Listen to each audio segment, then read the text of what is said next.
Hi, everyone. Welcome back. Today, we are talking about one of my ultimate favorite topics, surrogacy. Oh my gosh. What you've heard about it is usually from the headlines, usually a famous person. You see the blurb, end of story. We don't get the education about it. We don't know anything about it. And if it's not the blurb, it's these horrible things you hear on Google, the news, or Hollywood sensationalizes it that surrogacy is when somebody has your baby and they take the baby away from you and you have to pay all this money to get the baby back or something crazy. Well, guess what? That's not what happened to me because I've done it twice. And so I'm so honored today to have the founder of the Genesis Group, Lisa Chiya, who was the agency I used for both of my surrogacies. And she's here because I think it's so important to understand more about surrogacy. Let's change the narrative. Let's learn more so that it's not this scary concept. It is available for everyone. Let's learn about it. Hello, Lisa. Hi, Gina. Did you like that intro? I do. Because, we can speak to it. We've done it. Yes. So I always ask my guests 3 adjectives to describe yourself. Okay. I think my best friends would say that I am generous. Yes. I'm really loyal. So I'm the girl you call at like 2 a.m. and I'm going to come bail you out, or I'm going to be the one helping you move out of your house when you found your boyfriend cheating or something like that. I'm That's like that a whole girl. other podcast. Yeah, I'm that girl. And then third adjective, I'd say I'm compassionate. Oh, so good. Okay, where did you grow up? I grew up in Los Angeles, so right here in LA. I was born in Orange County, and I grew up here in LA. And I was raised by my dad, a single dad. My mom passed away when she was 2. When I was 2. Oh. She was 26. I'm like, no, 26. Sorry, when she was 26 oh and I my was gosh, 2. I'm sorry. Thank you. Yeah, it was. It's all I've known, so it's not like I feel like I was deprived or anything Sure. like that. But definitely, there's stuff that I've unpacked as I've grown up, and I think me following into the line of work that I'm in is directly impacted from that experience as well. Because I feel like my whole life I've, had family members that have become my surrogate mother in one way or another, and I feel like that drove me in the work that I did. I found such emotional gratification from it, So, that's kind of how I got into this field. But I have a younger sister who lives in Maryland, 2 nephews, and I have 3 kids myself. Oh. Yeah, so one I carried with the help of IVF. Mm-hmm. And then I had a year later, I found myself in a terrible health condition. I was diagnosed with Graves' disease, which is a thyroid issue. And I almost went into something called thyroid storm when her organs shut down. I lost like 25 pounds. It was really scary. How old were you? I was 39. Oh my gosh. Yeah. So it was, but I found out, my endocrinologist told me that it was most likely because of the IVF medication and the stress of that on my body. And I just have an underlining, autoimmune issue anyway. So that the IVF medication and me don't mix well. Oh my gosh. And if you are carrying, you have to take, if you're a surrogate, you have to, or an intended parent carrying yourself, you have to take medication to sustain the pregnancy for at least 10 to 12 weeks. Wow. So that medication plus the stress of having a baby and the 4th trimester, which is the most stressful. It's terrible. Yeah. So because of all those things, my endocrinologist was like, you cannot carry again. You will likely put yourself in a precarious situation. So I turned to surrogacy, and I feel blessed because there was no trauma around it or, any shame. I walked right into surrogacy as just the next step. And so, Really? So I feel blessed that I was in this career field because I knew right away what the next steps were for me. So what was your career field? Surrogacy and egg donation. So before you founded it. Oh, so before that, how did you find it? How did you find your way to surrogacy? Yeah, so that's an interesting question. It was really haphazardly. I was going to UCLA and I filled out a job application for marketing at one of the largest firms at the time, and I walked into it thinking it's going to be a part-time job. And funny thing is, the day I was offered that position, I went in for the interview, got the job, And that evening, I was offered another position at this Xerox-like company called Chiya. Oh. And they were offering me 3 times as much. Oh my gosh. Because it was a sales position. It was a pharmaceutical sales. So okay. The base pay was much higher. Everything was much higher. But I'd already shaken the CEO's hand, and said, I'm here for you. I want to take the job. And so I really struggled. But then the drive was in Irvine, and this was here in Los Angeles in Miracle Mile. Gosh. So I was like, what to do? But like I said, I'm really loyal. So once I commit to something and I say I'm going to do something, I'm going to do it and I see it through. But now I look back and it's one of the best decisions I've ever made. It wasn't about the money. It was about the trajectory of where I was going to go. And so what did you end up doing? I ended up taking the job at the firm, at the agency, the egg donor and surrogacy agency. I learned about the process, and within 2-3 weeks, I was hooked. I was working a salary position, but I would find myself working until 11, 12 p.m. at night, and I would leave the building, and security was leaving at the same time. And I loved it. And I loved it, and it was something that I felt compelled to do. I couldn't just walk away because I felt like there were people that were committed and depending on you, and if you could help them find that egg donor, it was life-changing. And so, oh my gosh, how beautiful that you found something so quickly that you were passionate about. Because that, I know for a lot of us, is you try different jobs, this, that, the other, but it worked for you. Can we talk about the fertility conversation just in general? Because you've experienced it, I tangentially experienced it, but we know there's so much shame and emotional heartache involved with fertility journeys, usually. Why do you think surrogacy is not more prevalent in the conversation? Well, I think surrogacy is really well talked about. Well, from my perspective, it went from the dark ages to now celebrities talking about it and people going, what? You can take somebody's egg and sperm and put that into another person's body and it works, Is that really their baby? Yeah. Is that their baby? What are, am I going to feel? I'm going to give up my baby. There's a lot of myths that we had to debunk, and I think now we're getting to the stage where the conversation is topical, because of the celebrities that are speaking about it and people that are experiencing surrogacy are talking through podcasts and, other social media outlets. I think it's the topic of conversation is coming up and it is, it's more talked about. I think egg donation, on the other hand, is in the dark ages. I think there's still a lot of trauma and shame around egg donation. So what's egg donation?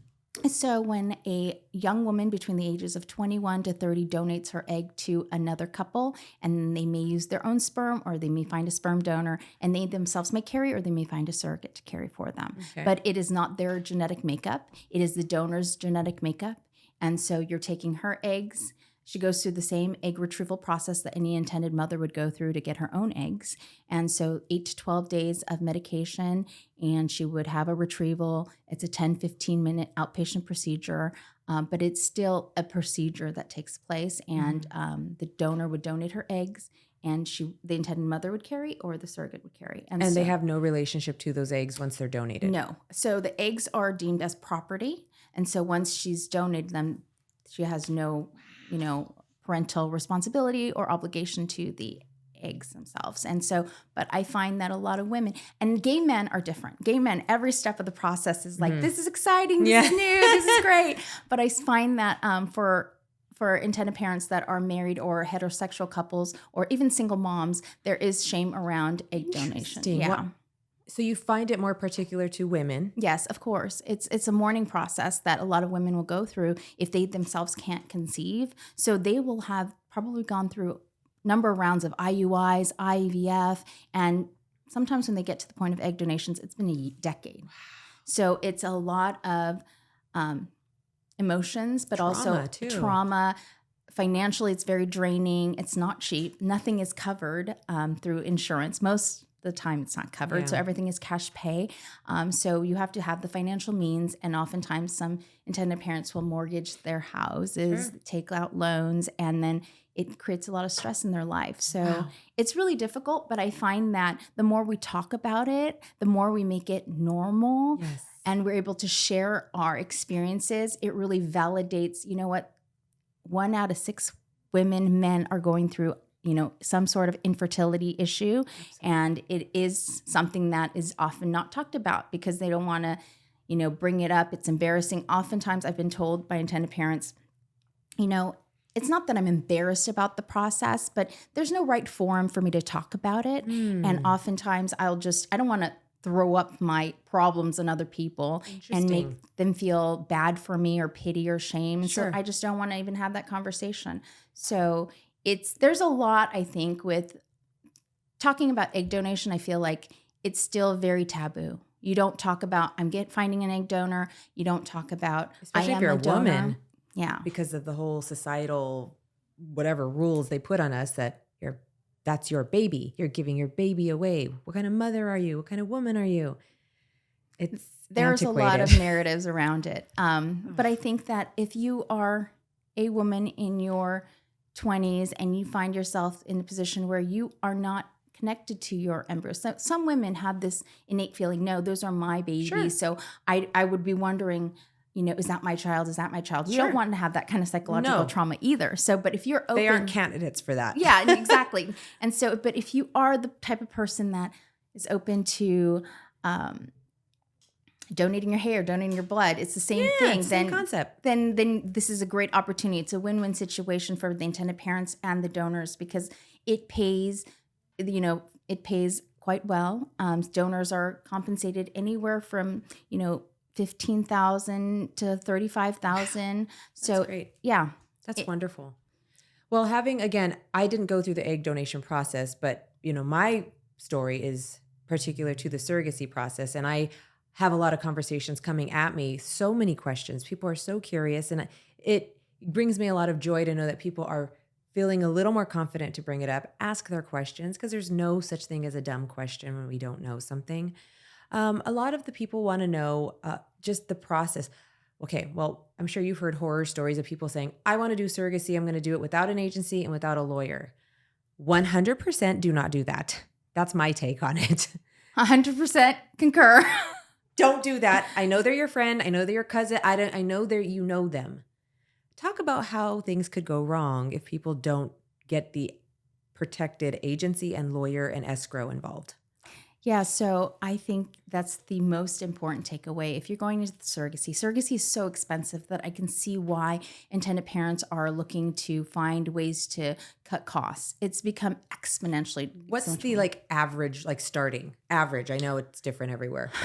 For an agency matched egg donation, surrogacy cycle, for a surrogacy journey, an average cost with an agency would be $190,000 to $250,000, depending on the compensation of the surrogate. Okay. If you're going independent, that can really range.